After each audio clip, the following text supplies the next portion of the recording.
Is the old dating way the new dating way?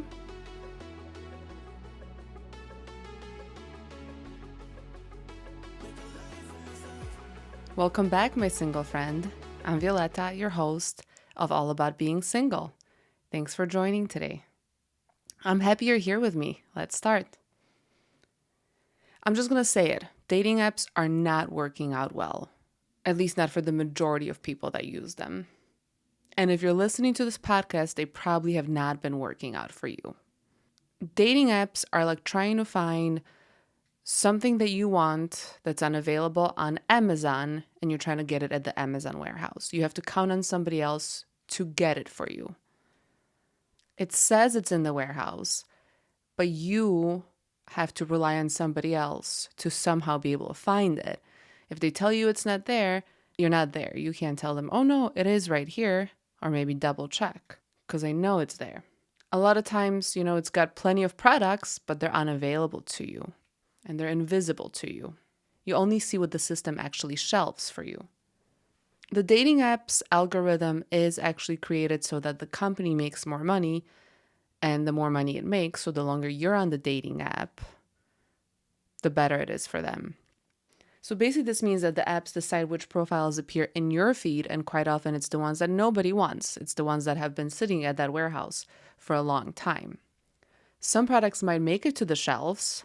Some will just get more damaged while they're waiting because they're waiting for a long time. And then when you do get it from that warehouse, you might realize how useless it is. Or obviously, on the positive, you might realize how amazing it is. And you can't believe it's been waiting at the warehouse that long, that nobody wanted to pick it up. And that's the other part. It's like there might be some hidden gems that you probably will never see. But basically, scrolling through the dating apps, you're seeing the front aisle of this massive warehouse.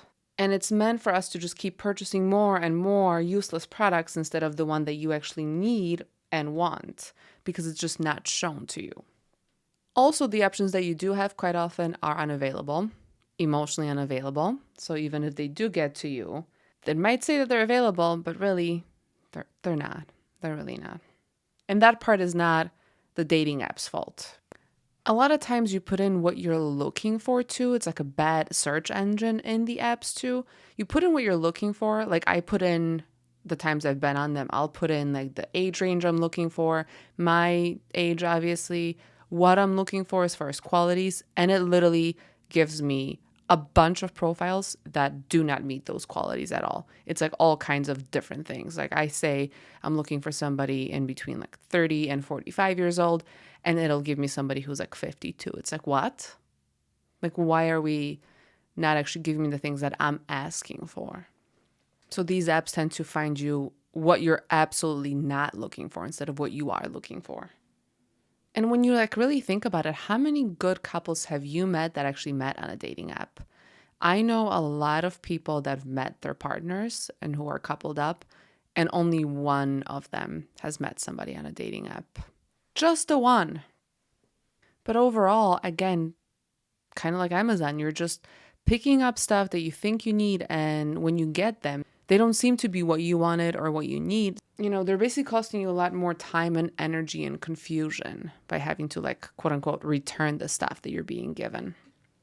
So let me tell you about what my personal experience with the apps has been. When I would get on them in my 20s, because those were obviously around when I was in my 20s. And just as a reminder, I am 38. But basically, when I was in my 20s, I would go on the dating apps because I was trying to usually get over somebody. And I'm not saying this to say that I'm proud of that, but honestly, a lot of people are on them for that reason, to just get over somebody. So keep that in mind as well. But so I would go on them to get over somebody, and I would be on them and maybe go on a date here or there or just talk to people. And then I would honestly just meet somebody in person. I would end up just meeting somebody in person either way. Because obviously in your 20s, you have more of a variety of things that you're doing. You have more of a social network, whether you're still in school, even if you're not, maybe you're going out with your coworkers. So you're still doing a lot more social things. People haven't necessarily settled down yet to where you still have people that you still hang out with on a regular basis. So you're able to still meet people out and about more.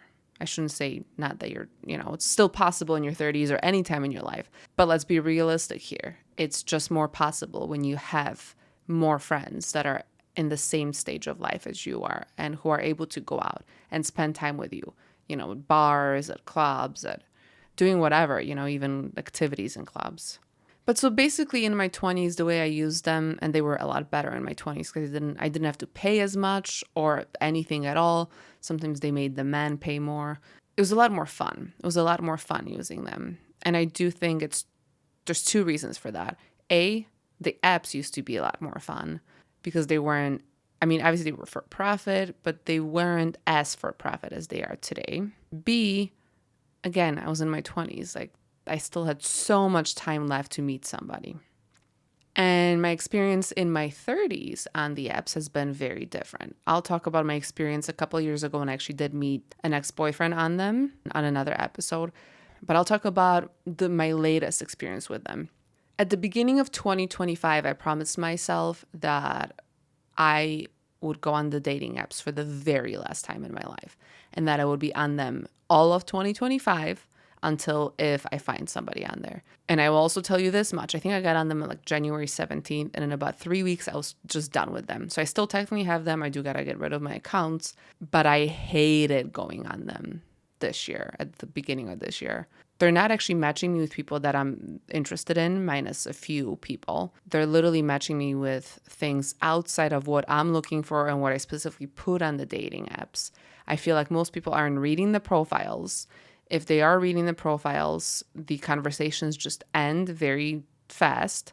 A lot of the men that I'm meeting on there, they're just lying about stuff. They're lying about their height. And no, I don't care about dating somebody who's 6 foot tall, but I am taller for a woman and I need somebody who's at least at the same height as me when I'm wearing like kind of maybe not heels, but like a little bit of a heel. And I don't wear heels a lot.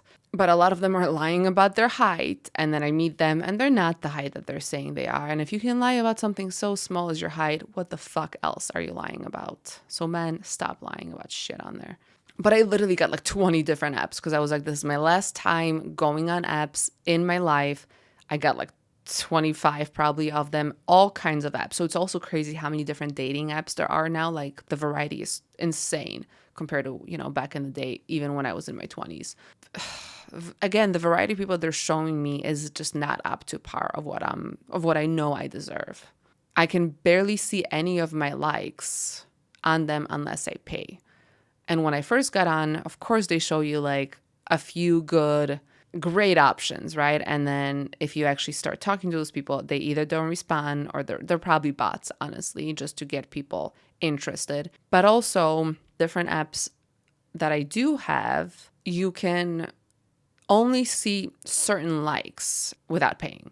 So you have to basically pay to see more likes. But the likes I'm seeing are already people I'm not interested in. So I'm definitely not willing to pay more to see more people that I'm not interested in.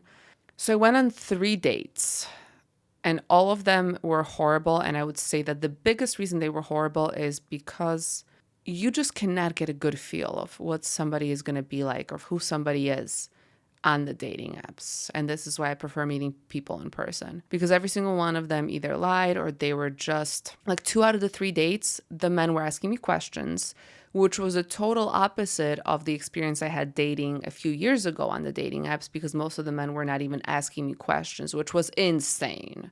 Just insane. So this was the opposite. So at least somebody's telling them that they have to be asking questions.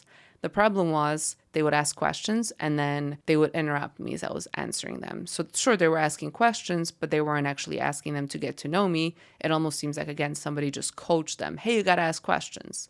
But they were not good listeners. And I will not get into a relationship with somebody who doesn't listen to me, because that's not a good life partner. Or obviously get with somebody who is like you and doesn't care if you interrupt back and forth and you just have a conversation that leads nowhere.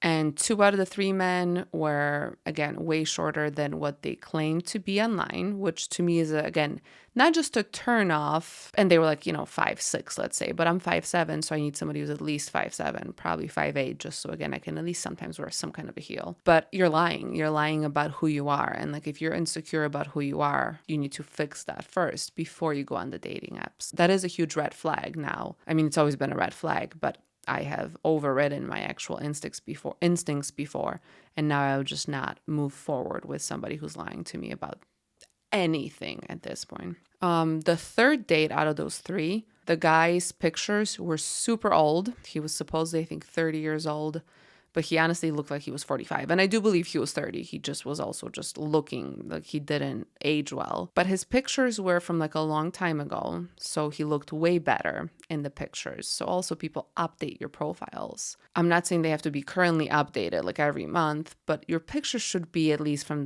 the last few months, not the last few years. So it was fake advertising. On top of that, he was definitely trauma dumping, calling his father a narcissist, which if you're calling your dad a narcissist, I'm of course being like, well, you're probably a narcissist yourself. You just might not see it. But on top of it, so like there was definitely a lot of like weird red flags, but at least the conversation was going well besides the trauma dumping. Like there was some good parts. However, he did ask me to go out like not last minute, but we were talking for a few days, and then it was like a Friday night, and he was like, oh, do you want to go out tonight? And normally I don't say yes to somebody asking me out for that same night, but I felt like the conversation was great online, and again, I went against my instincts, but I was like, yeah, screw it, like I'm just going to be sitting at home Friday nights anyhow, because usually I'm tired from the work week. So it's my week to just like pick up quote unquote bad food, and just hang out by myself. So I was like, screw it, whatever. The other part of that was he asked me to meet at this like hole in the wall bar, which I don't mind hole in the wall bars. I kind of like them sometimes. The problem was, again, it just felt awkward for somebody to be asking you out on a first date at a hole in the wall bar. So again, two, weird little flags. Not little, but so two weird flags off the bat, but I still went. And again, the conversation wasn't horrible. He was actually listening, and, there was banter back and forth. But yeah, just, some flags. And then I definitely obviously was not feeling it. And after I had like left and hugged him, he like went back to the bar, which was also just strange and weird. But then one of my friends a few weeks after that send me a screenshot. Well, I know you're not supposed to be doing this, but she did send me a screenshot from the Are We Dating the Same Guy group. And literally a few women were calling him a rapist. So thankfully I wasn't drinking on that date, which brings me to my never again. Never again will I drink on a first date ever again. And by drink, I do mean drink alcohol. I mean, I think I know socially that's kind of an acceptable thing, especially on a first date, because people are a little nervous, or some people more than others. But I was not drinking on that date, and I'm very thankful. I actually didn't drink on any of these 3 first dates, but I would never drink alcohol on a first date ever again. I want to be very clear-headed. I want to know who I'm talking to. I want to be able to get to know them while we're both sober. Well, at least while I'm sober, because A, it's safer. B, I used to definitely drink sometimes heavily on first dates, and then I ended up liking people a lot more than I should have, because I think I just associated some feelings of euphoria and the dopamine hits from the alcohol. And I just thought that person was funnier or funner than they actually were. So I definitely will not be drinking moving forward on first dates. Well, not moving forward. I have not been drinking alcohol on first dates ever since I realized that I just want to be very clear and level-headed. And I want to know if I like the person for who they are, or if I don't. So let's get into some other reasons for why the dating apps are just not working for us. And I'm sure a lot of you can relate. So talking stage, there's just so many options. Like the dating apps are the Amazon of dating, right? Like people are basically shopping for their partner online. And a lot of times, obviously, we're just judging based on the looks too. So we're swiping right based on how somebody looks, and sometimes we don't. Like some people just don't look great online on pictures, right? So we might miss somebody who is actually our type. Or if we were to meet them in person, we might actually be attracted to them, and we'll talk about that later in the episode, because of a plethora of other pieces of information that we get from meeting somebody in person versus meeting them online. A lot of people don't read the actual bios on the dating apps, which is a huge problem too. Lots of people don't start conversations, even though you do both match. So they're just sitting in your queue, basically. If you do start a convo, lots of people don't even respond. Some don't even ask follow-up questions on that app to keep the conversation going. So lots of conversations just kind of sizzle out. Honestly, some just want a goddamn pen pal and never ask people out. So they just want it to be like a talking stage, which I am assuming, and I could be wrong, but I am assuming some of those people might just be the marrieds on there. So that's the other problem. The marrieds leave us singles alone. How about you focus on your marriage, work your marriage out, instead of hitting up the single people who are just trying to find their other single people. You know, some people are looking for that affair or an escape from that shit relationship that they choose to stay in. How about you leave your relationship, and then once you have left it, then you come on the dating apps? Well, better yet, fix yourself and why you keep getting into shit relationships and then get on the dating apps. But that's a conversation for another day. Because, a lot of the marrieds are so cowardly of becoming single, but those are also the same people that will tell you to be happy while you're single. God bless them. God bless them. And a lot of the marrieds are not good partners, and they know that they're going to have a horrible time trying to get back out into the single dating pool. They have low self-esteem, which is why they're not leaving their partners. Some of the people on the dating apps will make plans, but don't actually want to meet you or won't confirm. Some of them will block you when the time to meet actually happens. That actually was what happened with like my fourth date. So I was supposed to go on a fourth date. It just never happened, right? So everything was going well. The conversation was great for days on end. And then we were supposed to meet. And then he wasn't confirming it the day of the date. And I do not give people my phone number until after we have met. And I actually do like them. So until after the first date for safety concerns, because I've had bad previous situations happen with men being extremely upset when I turned them down. But yeah, so going back to that quote unquote fourth date that just never happened. The day of the date, I was just logging in to see if he was going to confirm it. And I noticed his account wasn't even in there. So the date never happened.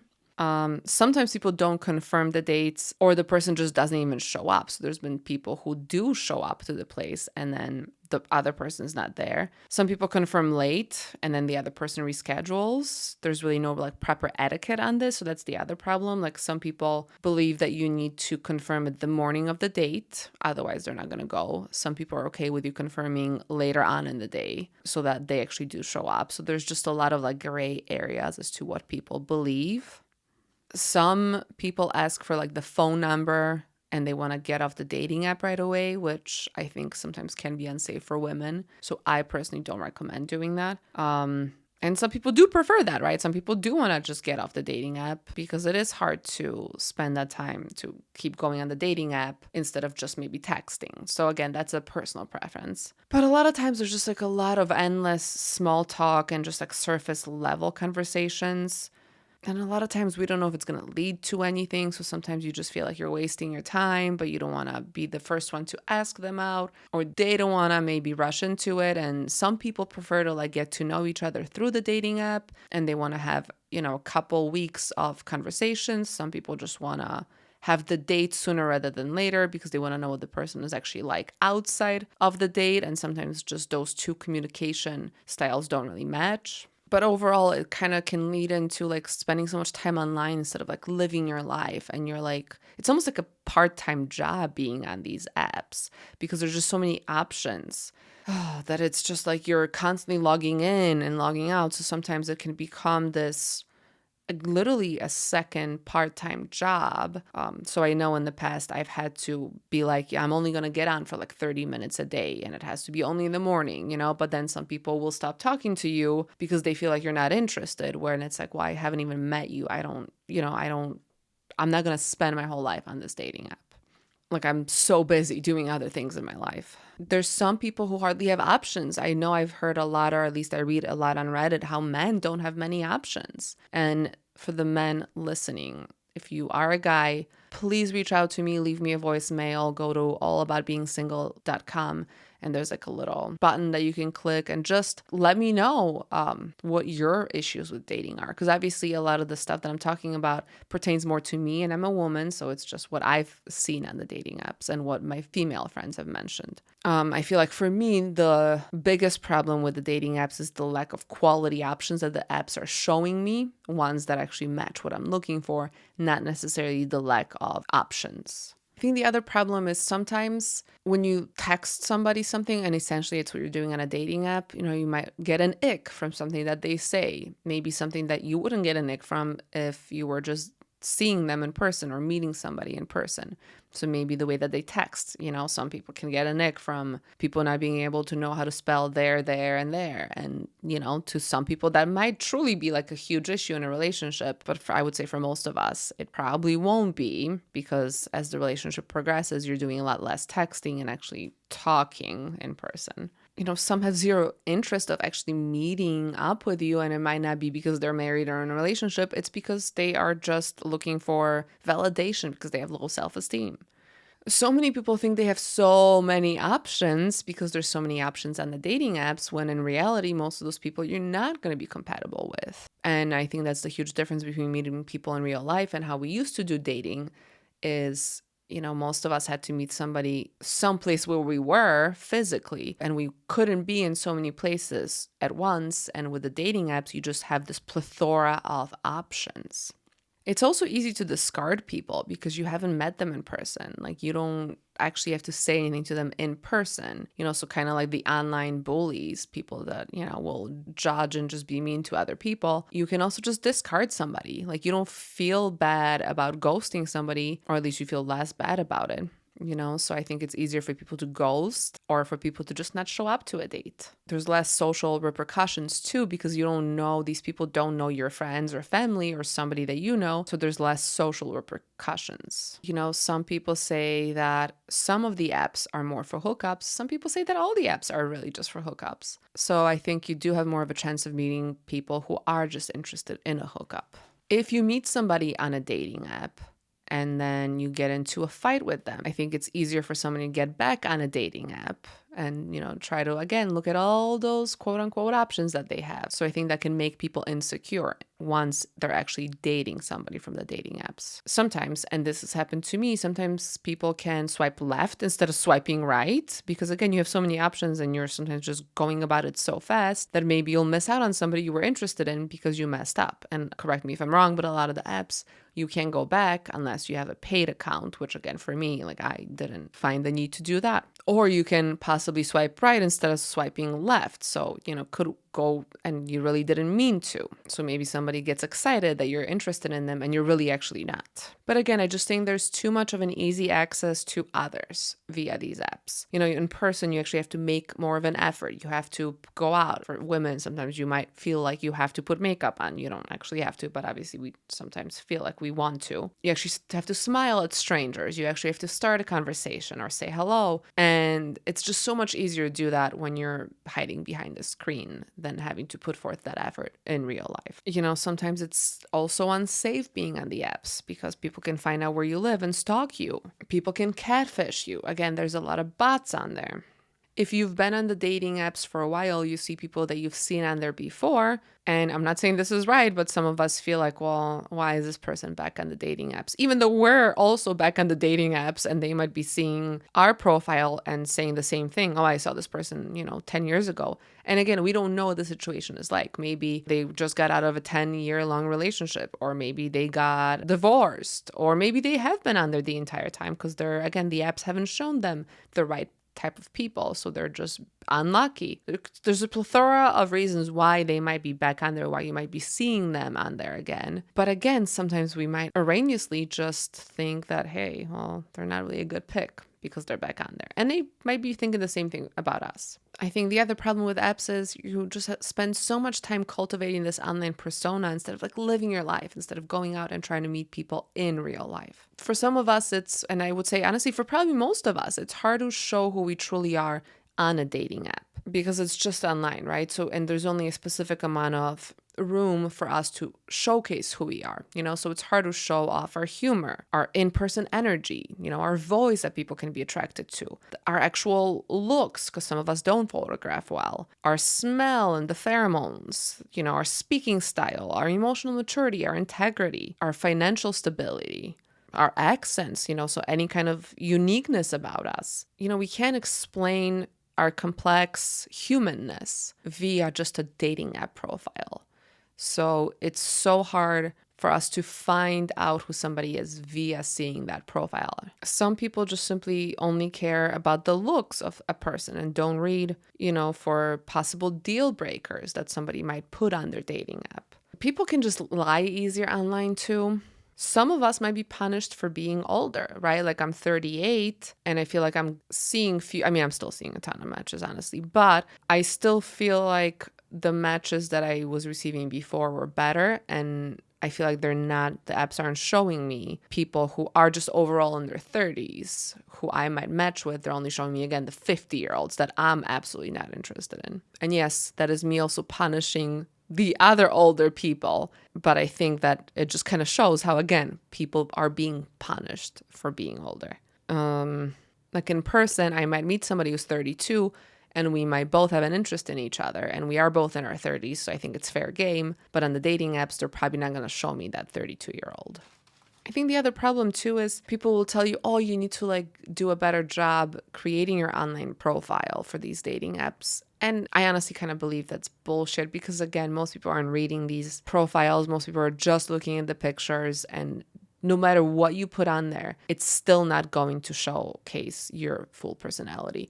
Like I remember reading about how for women, because it does seem like a lot of single women travel more, and how we shouldn't put out a bunch of traveling pictures because that's not our daily life. And I believed that for a little bit. And so I wouldn't put out pictures of me traveling, but I do travel more than the average person that I know. And that is something that I want to continue on doing with a partner and sometimes without them. And so to me, that is important. And I want to put out those traveling pictures because that is truly who I am. Here's a hill I'll die on, is most of the people that are on the dating apps are having a hard time finding people in real life. And sometimes it is because they're the avoidance of this world. Sometimes it is because they just don't have great social skills. And I have been there before, so I'm not trying to talk shit. But again, a hill I'll die on is a lot of these people cannot form relationships in real life, which is why they have to go to the dating apps. And that can lead to them being codependent with you once you do get into a relationship with them, because they just don't have these social skills of meeting people in person. And I know there's exceptions also, right? I know of people who have been on the dating apps who are great people and they have found people. But I do also believe that a lot of them just are the avoidance, the people that actually don't make great partners. And that's why they're on the dating apps, because they haven't worked on themselves. And to answer this episode's earlier question, I do believe the new way of dating is the old way of dating. We are doing a 180. We are going back to needing more third-party spaces where people can meet in real life, because that is a better way to meet people. The dating apps have become garbage. They're too expensive, both financially and time-wise. And I believe that, they cause people more trauma and more rejection and unnecessary hurt than dating needs to, than dating should ever. And yes, I'm using the word should, even though you should never use the goddamn word should, which I always find interesting. When people will be like, you shouldn't use the word should. But yeah, apps are too expensive. They're just these cheap dopamine hits that get you addicted to swiping and getting that intermittent reinforcement. Just there's too little positive return for what you have to put in them.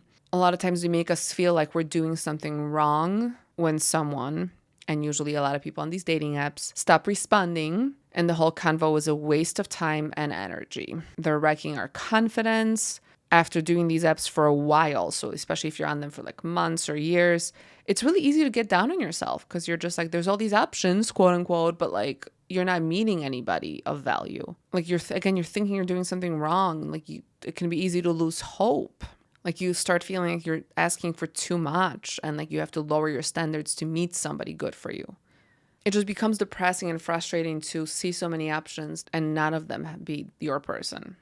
So yeah, I will say again, there is a huge need for these third-party spaces, and a lot of them are popping up all over, like running clubs, walking clubs, pickleball, dating events, speed dating, mixers, joining more hobbies. Like there is such a need for those. And I think people are again starting to do more of those again because the apps they're just not working. They're not working well for most people on them. So until if the apps start working for us and they're not blocking us or they're not relationship blocking us, which is the thing they're supposed to be helping with, but they're not. They're blocking us. So until they're not doing that, third-party spaces is really where we need to focus our attention on. And for those of us who maybe need to work on more social skills and being able to flirt, and I know I need to work a little bit more on that. So there's times when I work on that and there's times when I don't. But anyhow, if there's anything you'd like to add, if you have experiences with the dating apps, whether negative or positive. Honestly, I'd love to also hear some positives about the dating apps and how maybe you run around in circles where more people have met others via dating apps. But I would really love to hear some stories so that we can post them on one of the next few episodes. So please go to allaboutbeingsingle.com and leave me a voice memo, or go email me at allaboutbeingsingle@gmail.com. Send me your stories. Let me know how the dating apps have been for you. So either horror stories about the dates that you've been on through the dating apps, or some positive stories. And if you're enjoying this episode, please share with a friend. I would love to continue on doing this, and your support means a lot to me, and thank you for listening. But if you know anybody else who you think this information might help, please share it with them. Let's make this a community. I appreciate you being here. It means a lot to me. Okay, this is my note to self. So think about this, jot it down, whatever works for you. But what in real life experience have you been wanting to maybe do or try out? So think of, the rock climbing class, or a dancing salsa lesson that you could do this month that might lead you to forming more connections, whether it be platonic or romantic, and forming more of a community for yourself. I'm going to go ahead and start dancing. We'll see if Trouble, my cat, wants to join me. If he doesn't, I'll dance by myself. But while you're thinking of that, either feel free to join in. I do strongly believe that you should dance every day. It's such a great mood booster and it makes you feel good. So if you're not driving, I guess even if you're driving, you kind of bump to it a little bit. But, I'm not saying drop what you're doing, but if you want to dance with us, please do so.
Okay, so as far as the note to self, I have been tired of not having enough single friends, and I've been tired of not putting myself out there enough to be in the community.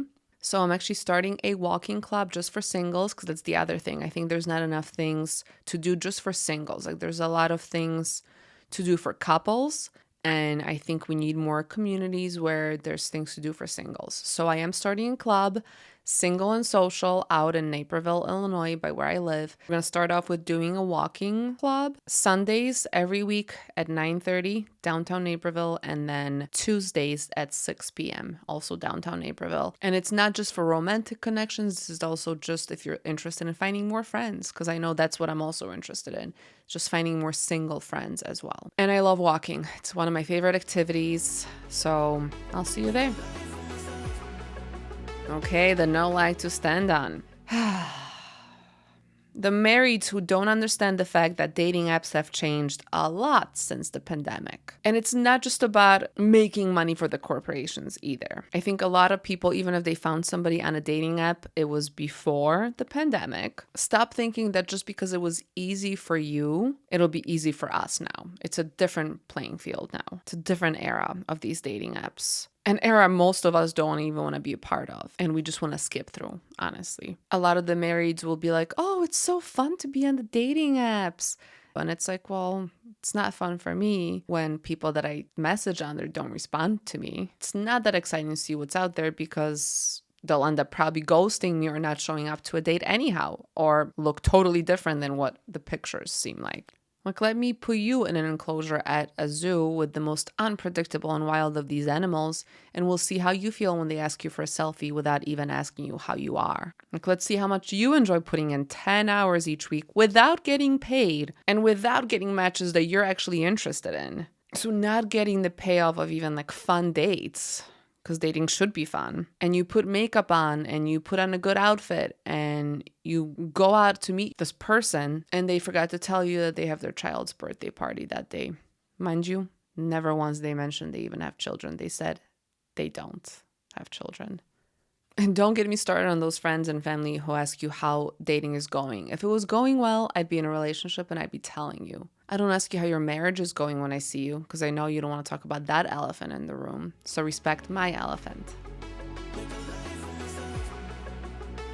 Okay, my favorite part is the glow up. So, what I highly recommend is not going on your phone in the morning. So at least if you can spend maybe 15 minutes just not going on your phone. I know some of us use our phones for like an alarm.